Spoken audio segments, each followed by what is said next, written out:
Bonjour à tous et bienvenue sur un nouvel épisode de Nous Entrepreneurs. Aujourd'hui, je reçois François Cède, qui est le cofondateur de Yourplan. Bonjour François. Bonjour, merci de me recevoir. Avec plaisir. Alors François, est-ce que tu peux te présenter, s'il te plaît, et notamment présenter ton parcours jusqu'à avoir cofondé Yourplan?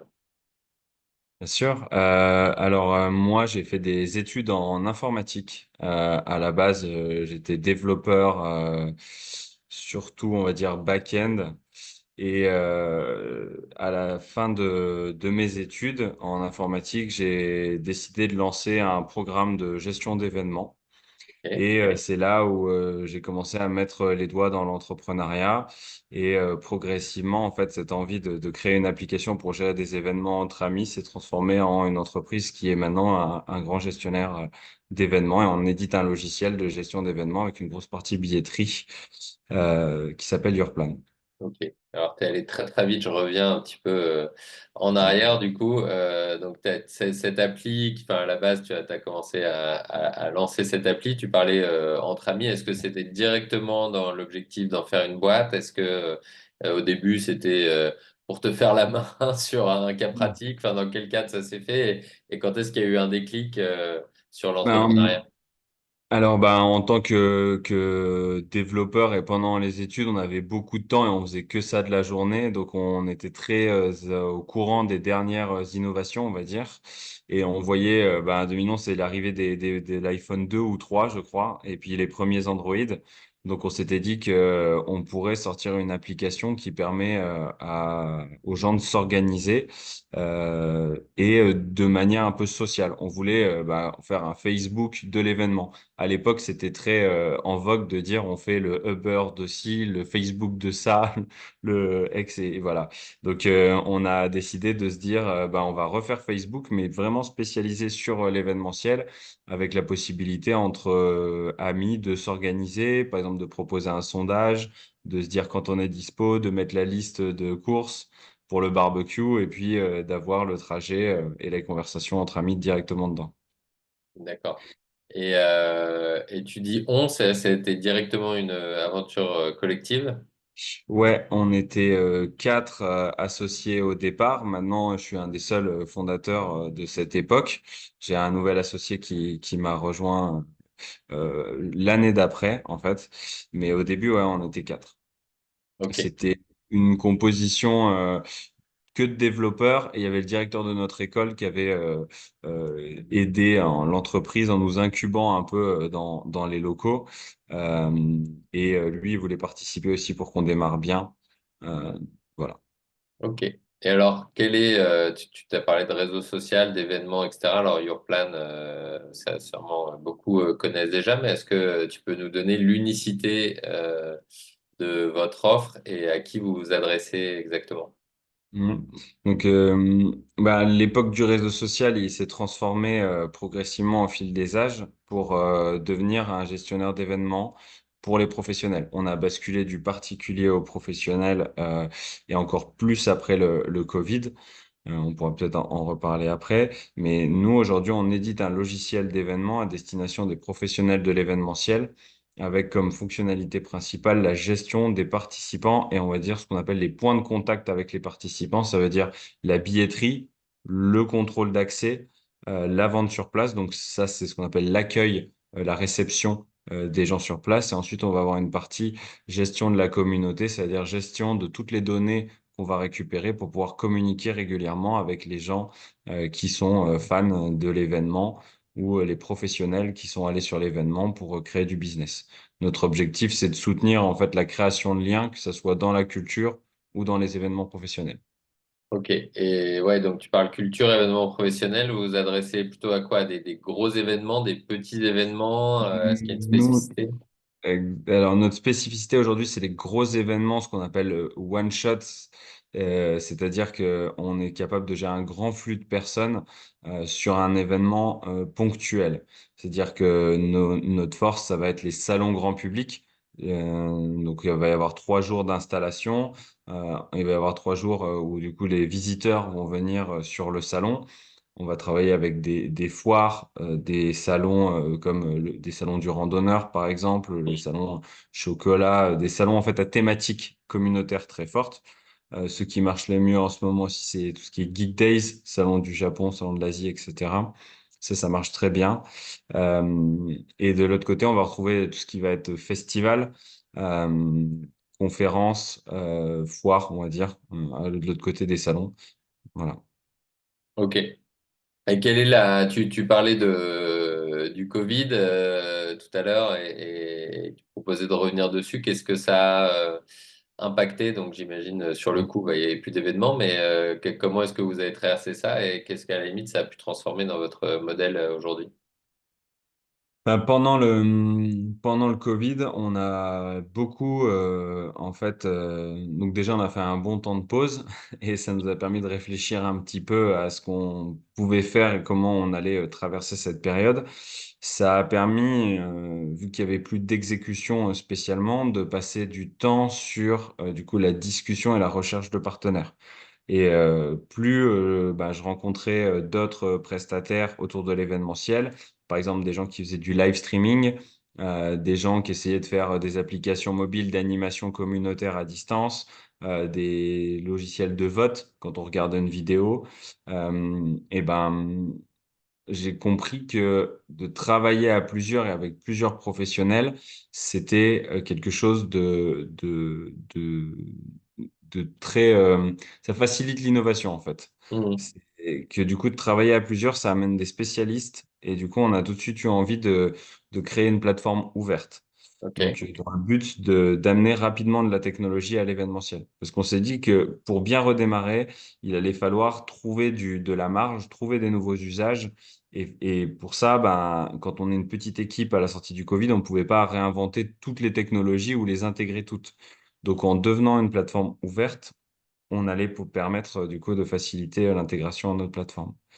La deuxième chose qu'on a remarqué, c'est qu'il y allait avoir un embouteillage, c'est-à-dire que tous les événements attendaient de redémarrer tous ensemble. Et forcément, bah, je disais, on peut se racheter deux, trois slips, mais on peut pas aller à trois événements en même temps le même week-end. Ouais.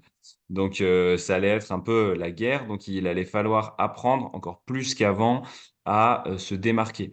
On allait accompagner les organisateurs d'événements à prendre en main leur propre marque et animer leur communauté en direct. Parce que pendant le Covid, il y a eu plein de fois où les gens, bah, ils n'arrivaient pas à contacter l'organisateur parce qu'il passait par un intermédiaire. Ils n'étaient pas au courant que l'événement était annulé ou ils n'arrivaient pas à se faire rembourser parce qu'ils n'avaient pas le contact direct. Nous, on a voulu vraiment amener l'organisateur à se connecter directement aux participants sans intermédiaire. Donc, D'accord. notre offre, elle a évolué en se disant, bah, maintenant, on va dire, à l'époque, on était à côté de l'organisateur. À la sortie du Covid, on s'est dit on allait plus être derrière pour le pousser et le mettre en avant et le faire monter. Donc c'est ça un peu on va dire, on a changé notre position au fur et à mesure du temps. Ok. Et aujourd'hui, la dynamique du secteur, quelques années après, quelle est-elle? Eh ben, moi je trouve qu'on s'est pas trompé parce qu'il y a de plus en plus d'intégration et d'interconnexion entre les services qui se font. Notamment avec les nouvelles technologies, d'avoir un maximum de données qui transitent entre différents programmes, ça va vraiment permettre d'accélérer ben, la recherche ou la création d'intelligence artificielle spécialisée dans un domaine. Si on a un petit morceau d'information dans un programme, puis un peu d'information dans un autre, ben, on n'est pas capable de comprendre comment fonctionne la relation d'un participant à l'événement. Mais en interconnectant tous les systèmes, on va pouvoir en fait avoir une vision plus macro, plus globale de l'événement. Donc, on va travailler sur améliorer la compréhension autour de l'événement. Et ça plaît beaucoup aux organisateurs. Mhm. Et puis la prise en main de l'image de marque, c'est quelque chose qu'ils ont, je trouve qu'ils ont de plus en plus compris avec justement bah, toute cette concurrence qui s'est passée ces 2 dernières années, ces embouteillages. On voit que ceux qui avaient déjà joué le jeu de se mettre en avant et de prendre en main leur communication, c'est les organisateurs qui aujourd'hui restent vivants, on va dire, hein, parce qu'il y a eu un un carnage, on va dire ça comme ça un peu, sur l'événementiel parce qu'il y a eu énormément de concurrence et forcément une personne ne peut pas aller à deux événements en même temps, donc il y a des choix qui se sont faits et ceux qui gagnent aujourd'hui, c'est ceux qui communiquent bien sur leur événement et gèrent leur image de marque. Et ça veut dire quoi? Qu'il y a une consolidation du secteur ou alors c'est juste un renouvellement et quelque part la taille des acteurs sont à peu près les mêmes et c'est juste que c'est plus les mêmes parce qu'il y en a qui ont disparu et d'autres qui sont arrivés. Pour vous, en termes de clientèle et de marché, est-ce que ça a changé quelque chose? Il y a un petit peu des deux, c'est-à-dire que ceux qui étaient moyens deviennent gros, les gros qui s'étaient reposés complètement sur des acteurs historiques aujourd'hui sont un peu plus en difficulté, donc ils cherchent à avoir du coup des financements ou du budget du coup de sponsoring en fait plutôt que d'être autonome et d'être libre sur ce qu'ils font, on va dire sur leur image de marque. Et de l'autre côté, il y a les petits festivals ou petits salons qui, eux, ont vu des besoins émerger et qu'avec la facilité qu'on offre technologiquement parlant, bah, créent vite une communauté et grandissent en 3 ans. Et il y en a qui ont multiplié par 10 en fait, le nombre de participants qui venaient. La première année, ils faisaient 1000 personnes sur un jour et là, ils en sont à 10 000 personnes sur 2 jours. Hmm. Ok. Donc, j'entends que quelque part, vous avez pris des choix technologiques, d'approche aussi, de modèles avec l'approche plus collaborative, y compris avec vos partenaires, même si c'est ce qui est en plus que vous poussez et votre philosophie par rapport aux participants et aux organisateurs, et que vous êtes du coup bien positionné. C'est quoi tes ambitions pour Your Plan? Euh, Nous, le rêve de Yourplan depuis longtemps, c'est d'arriver à créer une norme qui interconnecterait tous les acteurs de l'événementiel pour vraiment avoir, on va dire, un socle solide pour créer de l'innovation par-dessus Hmm. et faciliter en fait aussi la découverte des événements.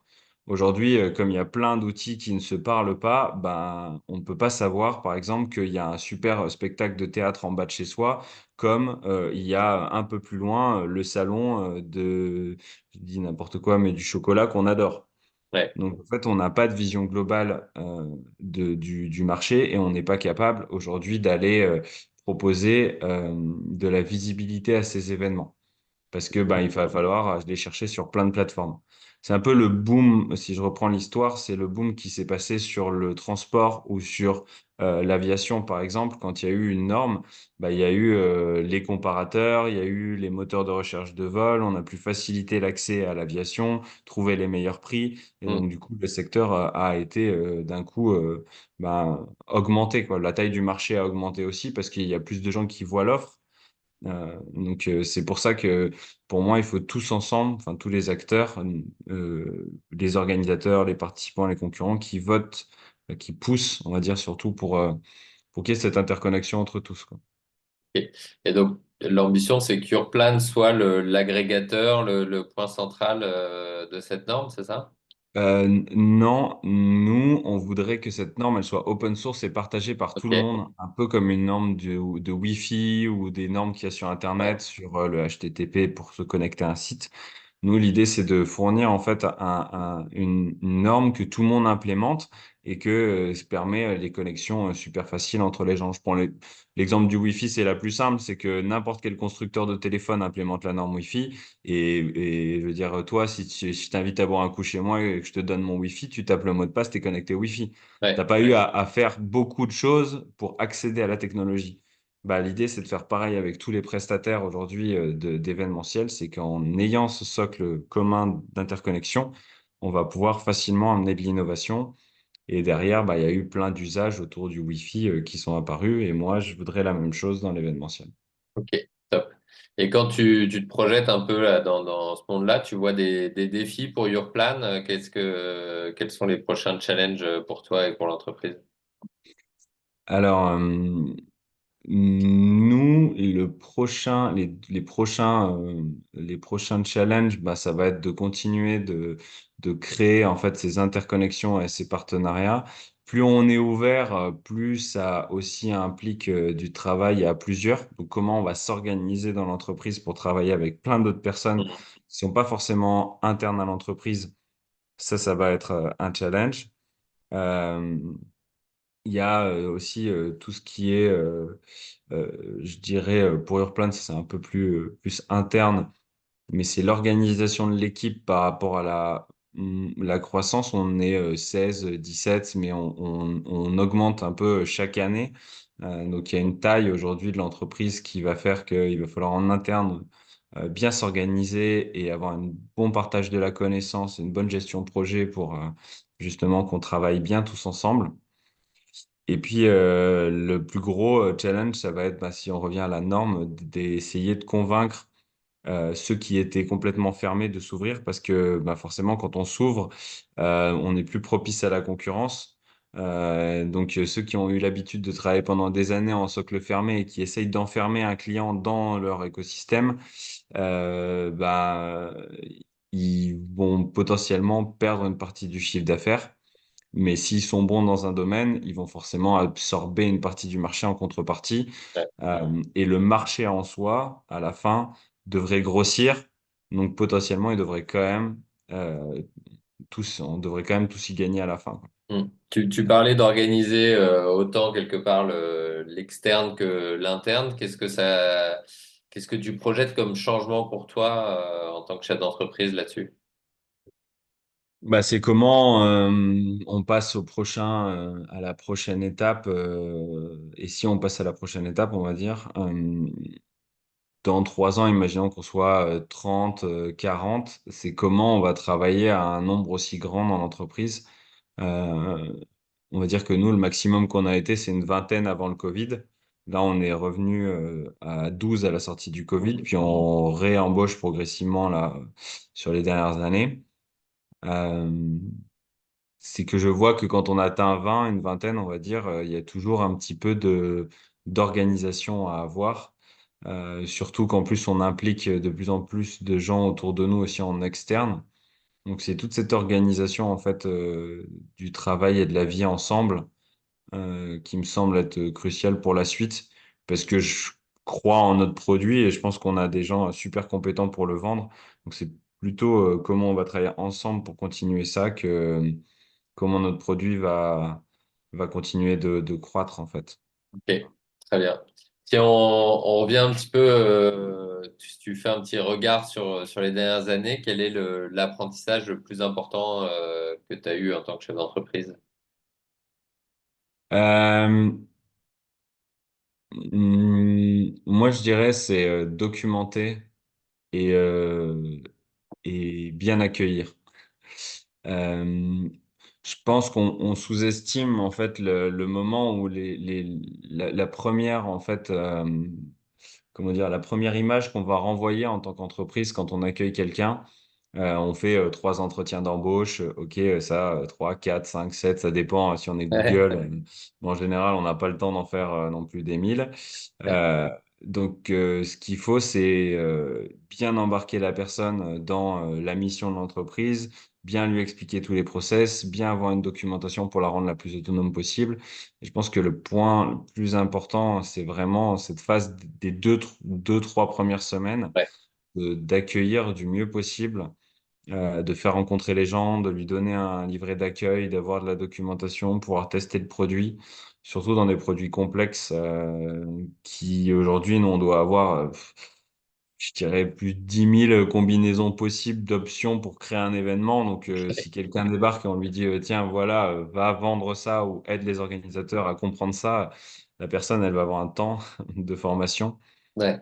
qui va être assez long. Donc il faut raccourcir ça euh, et faire en sorte qu'elle soit la plus autonome possible. Et donc je pense que c'est le plus important aujourd'hui. Ouais, donc l'enjeu de quelque part peut-être bien définir pour la personne ce qu'on attend d'elle et de lui donner le plus rapidement possible tous les moyens de d'acquérir les compétences nécessaires, les connaissances, les rencontres peut-être en interne aussi pour pouvoir avoir un démarrage et peut-être une Ouais. bonne expérience de l'entreprise aussi, de Mm, fidéliser mm. dès le début, non? Il y a un C'est enjeu un- autant business que de RH ouais. vraiment. C'est ça. C'est de permettre à la personne de se sentir heureuse et à l'aise dans son boulot, de se sentir impliquée et de voir en fait là où elle va aider l'entreprise à progresser. Donc un sentiment de satisfaction, je veux dire, interne. Et Mm. ensuite d'amener à comprendre bah, la mission et comment l'entreprise aide d'autres personnes à réaliser leur métier.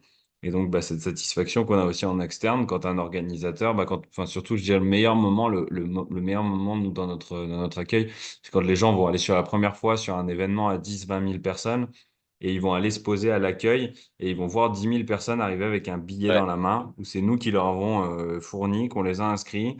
Que les gens, quand on leur dit bah, comment s'est passée l'expérience de réservation, ils disent ah, c'est génial, j'ai mis 2 minutes pour réserver, j'ai fait 3 clics. Et là, bah, j'ai pas attendu en arrivant, je leur montre le billet, je suis scanné et la personne, elle fait OK. Donc, c'est nous qui avons apporté à ouais. l'organisateur cette connexion à ces 10 000 personnes. Et là, en 3 heures, les gens sont rentrés dans l'événement et créent du lien, sont heureux, rigolent avec leurs amis, boivent un coup avec leurs collègues, font du business, tout ça. On a aidé un petit peu à ce que bah, des liens soient créés aujourd'hui, donc ça fait plaisir. Top, excellent. On arrive déjà vers la fin. C'est un format un peu court. Est-ce que si tu te croisais justement pendant tes études en train de commencer à mettre les premières lignes de code là, de ce que deviendra Your Plan, qu'est-ce que tu te dirais à l'oreille? Euh, Qu'est-ce que je me dirais à l'oreille? Euh, je me dirais, bah, ouais, prends le temps de documenter, de faire des process dès le départ. C'est un peu ça, pour bien accueillir les gens et les faire monter le plus vite possible. Ça, c'est vraiment un truc que j'ai appris et je pense que c'est important. Et après, c'est de bien définir aussi la mission et la vision de l'entreprise. C'est un peu bateau, mais je trouve que tous les 3 ans, un entrepreneur devrait toujours se dire, mais pourquoi je me lève le matin, quoi. Est-ce que les gens vont dire pour l'argent, c'est facile, mais en fait, c'est pas vraiment ça. Pour continuer dans la durée, c'est vraiment se trouver un sens de se dire, OK, bah, c'est parce que j'aide les organisateurs, j'aide à créer du lien. Enfin, pour nous, on a cette mission et de se la revoir régulièrement, bah, ça donne de la motivation et de l'adrénaline et c'est ce qui, dans les moments compliqués, nous permet de passer par-dessus ouais, les difficultés, quoi.